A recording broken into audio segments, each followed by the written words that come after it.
जय श्री कृष्ण। जय माता दी।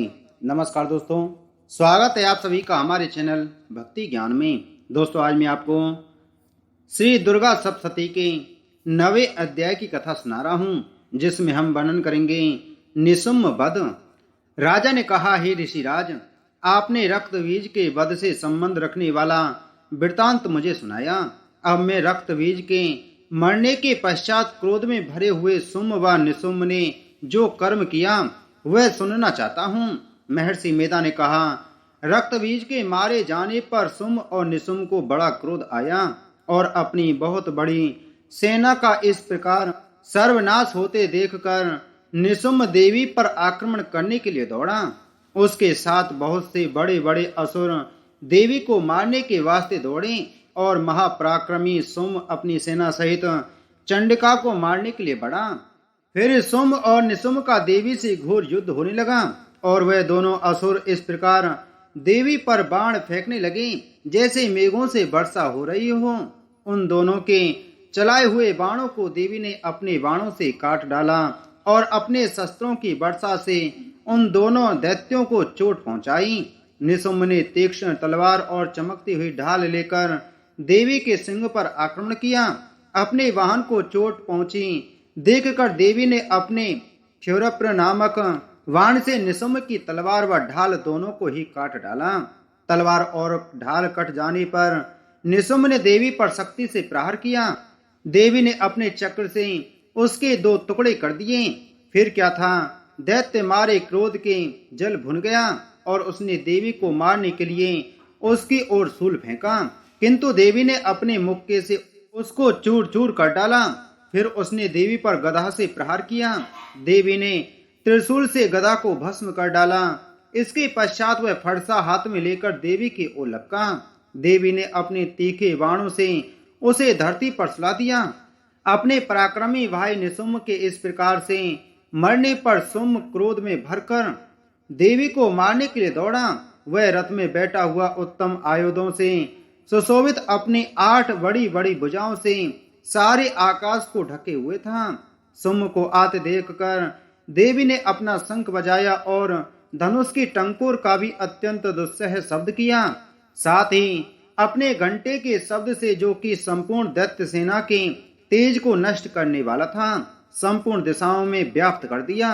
इसके पश्चात देवी के सिंह ने भी अपनी दहाड़ से, जिसे सुन बड़े बड़े बलवानों का मद चूर चूर हो जाता था, आकाश पृथ्वी और 10 दिशाओं को पूरित कर दिया। फिर आकाश में उछलकर काली ने अपने दांतों तथा हाथों को पृथ्वी पर पटका। उसके ऐसा करने से ऐसा शब्द हुआ जिससे कि उससे पहले के सारे शब्द शांत हो गए। इसके पश्चात शिवदूती ने असुरों के लिए भय उत्पन्न करने वाला अट्टहास किया, जिसे सुनकर दैत्य थर्रा उठे और शुम्भ को बड़ा क्रोध हुआ। फिर अंबिका ने उसे, अरे दुष्ट, खड़ा रहे कहा तो आकाश से सभी देवता जय हो बोल उठे। शुम्भ ने वहां आकर ज्वालाओं से युक्त एक अत्यंत भयंकर शक्ति छोड़ी, जिसे आते देखकर देवी ने अपनी महुल्लका नामक शक्ति से काट डाला। हे राजन, फिर शुम्भ के सिंहनाद से तीनों लोक व्याप्त हो गए और उसकी प्रतिध्वनि से ऐसा घोर शब्द हुआ जिसने इससे पहले के सब शब्दों को जीत लिया। शुम्भ के छोड़े बाणों को देवी ने और देवी के छोड़े बाणों को शुम्भ ने अपने बाणों से काट सैकड़ों और हजारों टुकड़ों में परिवर्तित कर दिया। इसके पश्चात जब चंडिका ने क्रोध में भरकर शुम्भ को त्रिशूल से मारा तो वह मूर्छित होकर पृथ्वी पर गिर पड़ा। जब उसकी मूर्छा दूर हुई तो वह धनुष लेकर आया और अपने बाणों से उसने देवी काली तथा सिंह को घायल कर दिया। फिर उस राक्षस ने 10,000 भुजाएं धारण करके चक्र आदि आयुधों से देवी को आच्छादित कर दिया। तब भगवती दुर्गा ने कुपित होकर अपने बाणों से उन चक्रों तथा बाणों को काट डाला। यह देखकर निशुम्भ हाथ में गदा लेकर चंडिका को मारने के लिए दौड़ा। उसके आते ही देवी ने तीक्ष्ण धार वाले खड़ग से उसकी गदा को काट डाला। उसने फिर त्रिशूल हाथ में ले लिया। देवताओं को दुखी करने वाले निशुम्भ त्रिशूल हाथ में लिए हुए आता देखकर चंडिका ने अपने शूल से उसकी छाती पर प्रहार किया और उसकी छाती को चीर डाला। शूल विदीर्ण हो जाने पर उसकी छाती में से एक उस जैसा ही महापराक्रमी दैत्य ठहर जा कहता हुआ निकला। उसको देखकर देवी ने बड़े जोर से ठहाका लगाया। अभी वह निकलने ही न पाया था कि उसका सिर अपनी तलवार से काट डाला। सिर के कटने के साथ ही वह पृथ्वी पर गिर पड़ा। तदंतर सिंह दहाड़ दहाड़ कर असुरों का भक्षण करने लगा और काली शिवदूती भी राक्षसों का रक्त पीने लगी। कुमारी की शक्ति से कितने ही महादैत्य नष्ट हो गए। ब्रह्माणी के कमंडल के जल से कितने ही असुर समाप्त हो गए।